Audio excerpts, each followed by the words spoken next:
My study channel, आप सभी के स्वागत है यूट्यूब चैनल में।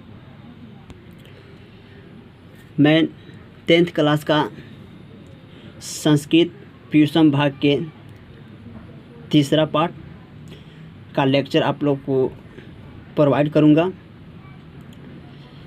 मेरे वीडियो देखने से पहले आप चैनल को सब्सक्राइब करें, बेल आइकन की घंटी दबाएं तथा दोस्तों के पास शेयर करें। चलते हैं पाठ की तरफ। इस पाठ के माध्यम से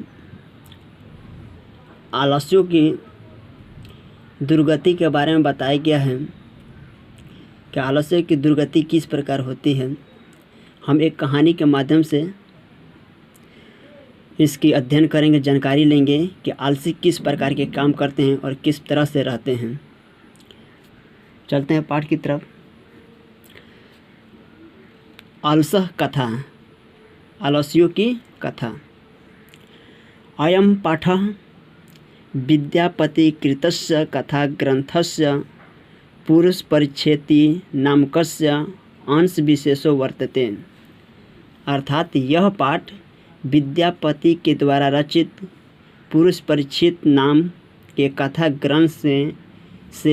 कथा ग्रंथ के अंश विशेष के रूप में दर्शाया गया है। यानी यह पाठ विद्यापति के द्वारा रचित पुरुषपरिच्छेद नामक ग्रंथ में अंश विशेष रूप से दर्शाए गए हैं, बताए गए हैं। पुरुष परीक्षा सरल संस्कृत भाषायां कथा रूपेण विभिन्नां मानव गुणानां महत्वं वर्णयति। पुरुष परीक्षा संस्कृत भाषा में कथा के रूप में विभिन्न मानव के गुणों का महत्व दर्शाया गया है। अर्थात पुरुष परीक्षा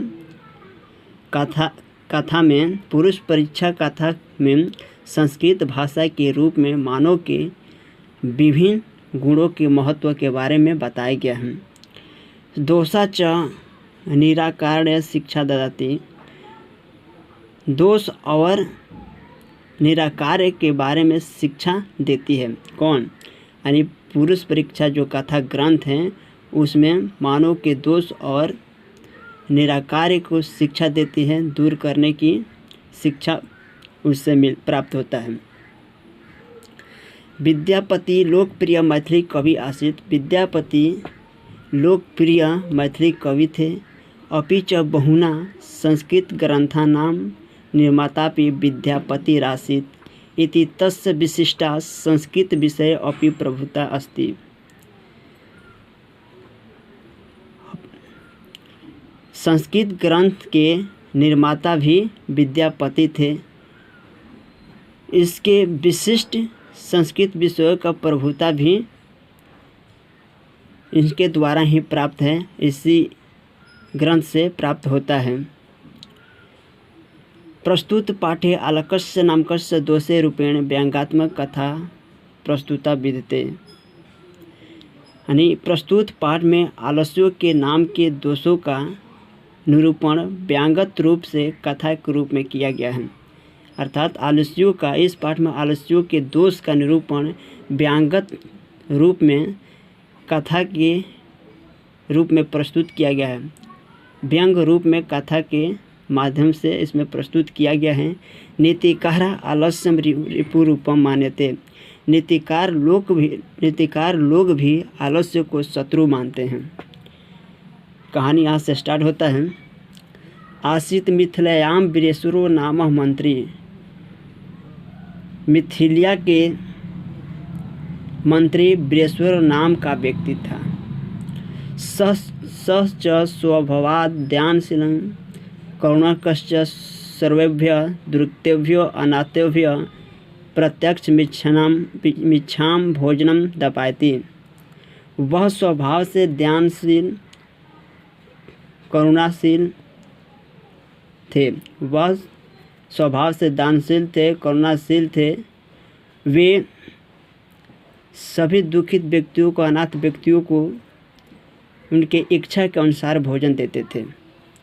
तन मध्य आलस्यो अप्यन वस्त्रे दपायति, यानी उन सभी आलस्यों को शरीर ढकने के लिए वस्त्र देते थे। यत कहा गया है निर्गतिनाम च सर्वेषां मलसः प्रथमो मतः किंचित क्षमते कर्तुम जठरेण अपि विहीना, अर्थात निर्गति जो गति नहीं करता है, कर्म नहीं करता है।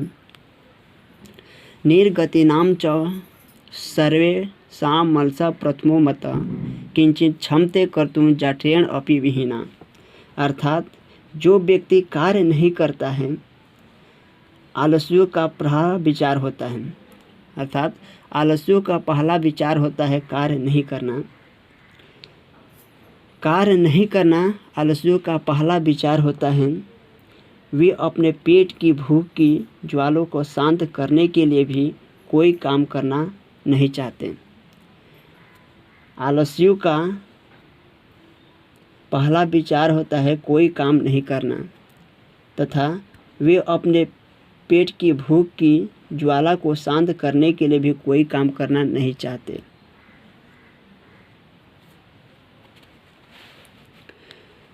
ततो आलस्य पुरुषाणां तत्रैव लाभं श्रुत्वा बहवन् तुंद परिमृजास्त्र तत्र वर्तुले बुभुवन, अर्थात वहाँ आलस्यों को लाभ के देखकर सुनकर बहुत से तुंद बढ़ाने वाले ढोंगी लोग भी वहाँ पर आ जाते हैं, जमा हो जाते हैं। स्थिति सौकुर्य मूला ही सर्वेषां अपि सहन्ते स जातीनां सुखम दृष्ट्वा के न धावन्ति जन्तवः। स्थिति सौकर्य मूला ही सर्वेषां अपि सहन्ते स जातीनां सुखम दृष्ट्वा के न धावन्ति जन्तवः, अर्थात अगर स्थिति अच्छा होती है तो सब कोई पसंद करता है। अपने जातियों को सुख कर देखकर कौन नहीं दौड़ता। स्थिति सौकर्य मूला ही सर्वेषांपि सहन्ते स जातीनां सुखम दृष्ट्वा के न धावन्ति, अर्थात जिसकी स्थिति अच्छी होती है उसको सब कोई पसंद करता है। अर्थात जिसकी स्थिति अच्छी होती है उसे सब कोई पसंद करता है।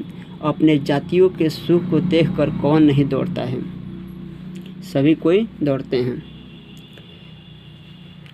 पश्चात अलसानां सुखम दृष्ट्वा धूर्ता अपि कृत्रिमालस्यं दर्शयित्वा भोजनं गृह्णन्ति। इसके बाद आलस्य के सुख को देखकर धूर्त भी, बनावटी आलसी भी वहाँ दर्शन देकर भोजन ग्रहण करने लगते हैं। इसके बाद मूर्ख कपटी आलसी भी दर्शन देकर भोजन ग्रहण करने लगते हैं। तदंतरम मलसालसल्याम बहुद्रव्यम दृष्ट्वा तनुयोगी पुरुषे प्रामृष्टम। उन आलस्यों के बीच में बहुत से खर्च को देख करके तनुयोगी पुरुष परामर्श विचार किए। यदक्षम बुद्ध्या करुणाया केवलम आलस्यभ्य स्वामी वस्तूनि दपायति कपटेना आलसा अपि गृह्णन्ति इयम् अस्माकं प्रमादः। कम बुद्धि वाले आलस्यों के लिए स्वामी धन और वस्त्र देते हैं, लेकिन कपटी आलसी भी यहाँ जमा हो गए, इकट्ठा हो गए हैं और भोजन खा रहे हैं। यदि भवति तदा आलसा पुरुषाणां परीक्षां कुर्म इति परामर्श्य प्रसुप्तेषु आलस्याल्यां तनुयोगी पुरुषा विहीनं दपायित्वा नृप्योमासु, यानी तनु योगी पुरुष उन बोलते हैं यदि इन आलस्यों की परीक्षा होता, यदि इन आलस्यों की परीक्षा किया जाता, वे परामर्श लेकर उन आलस्यों के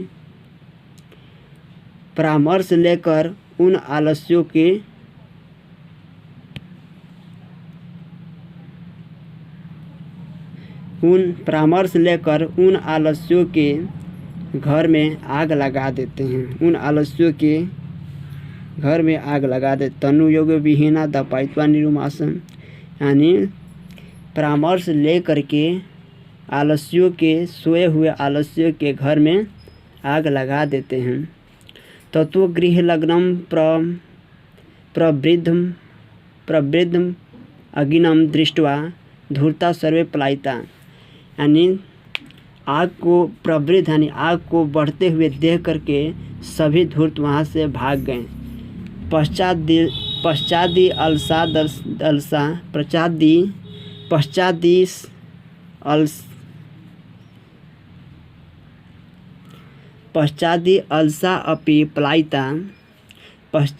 अलसा अपि पलायिता चत्वारः पुरुषस्य, इसके पश्चात कुछ आलसी भी थे वो भी भाग गए। चत्वारः पुरुषास्त्रैव सुप्ता परस्परम मालापन्ति, 4 पुरुष सो करके आपस में बातचीत करते हैं। एकेन वस्त्रवृतो मुखे नोक्तम, एक का मुख जो है वस्त्र से ढका हुआ है। अहो कथम कोलाहलम, और कहता है कि यह कैसा कोलाहल है। द्वितीय नोक्तम, दूसरा बोलता है तर्कते यदिस्मन् गृहे अग्नि लग्नो अस्ति, दूसरा बोलता है कि इस घर में लगता है इस घर में आग लगा हुआ है। तृतीय नोक्तम, तीसरा बोलता है को अपि तथा धार्मिको नास्ति, यहाँ कोई भी धार्मिक लोग नहीं हैं, यहाँ कोई भी धार्मिक लोग नहीं हैं। यह इदानीम जलादैर्वा शोभि कटैर्वास्मान पावृणोति, अर्थात तीसरा बोल रहा है कि यहाँ कोई भी धार्मिक व्यक्ति नहीं है कि जो भीगे हुए कपड़े और चटाई से ढक दे। इतने मूर्ख हैं वे लोग जो भाग नहीं रहे हैं, बल्कि बोल रहे हैं कि यहाँ पे कोई भी धार्मिक नहीं है कि भीगे हुए वस्त्र या चटाई से ढक दें। चतुर्थ नोक्तम, चौथा बोला अयम वचालः, ए बोलने वाले कति वचनानि सकंतु, कितने बोलते हो, तूष्णीम कथम न तिष्ठति, चुप नहीं रह सकते। ततश्चतुर्नापि तेषाम्येवं परास्परालापं श्रुत्वा विहीनं च प्रमृदमेषाम् उपरि पतिष्यन्तं दृष्ट्वा नियोगी पुरुषे वर्धमानेन चत्वारो अप्यल्सा केशस्वाकृतस्य गृहीत्वा गृहात् बहिष्कृतः, उन चारों आलस्यों के आपस में बात करते हुए और घरों में घिरे हुए देख करके तनु योगी पुरुष भय से उन चारों आलस्यों को केस पकड़कर घर से बाहर निकाल देते हैं। पश्चातानालोक्य तनुयोगी भी पठितुम, उसके बाद उनके पश्चाताप में तनुयोगी कुछ वाक्य पढ़ते हैं।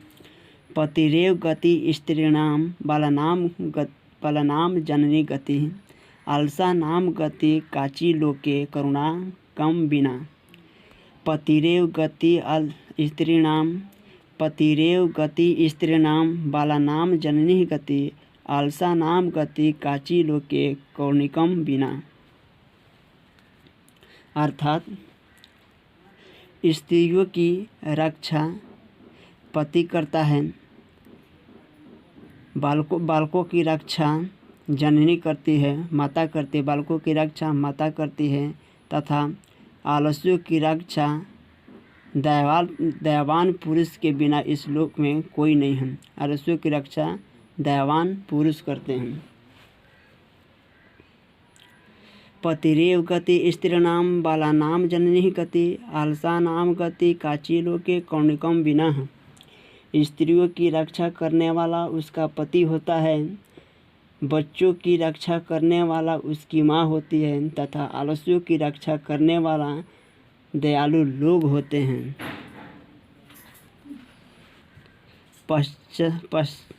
पश्चातेषु चतुर्लस्येषु ततो अधिकारम वस्तु मंत्री दपायामास। इसके बाद वह चारों आलस्यों के उनके अधिकार के अनुसार वस्तु दे करके विदा कर देते हैं। मंत्री जी वस्तु दे करके विदा कर देते हैं। यहीं पर चैप्टर समाप्त होता है। So thanks all the best.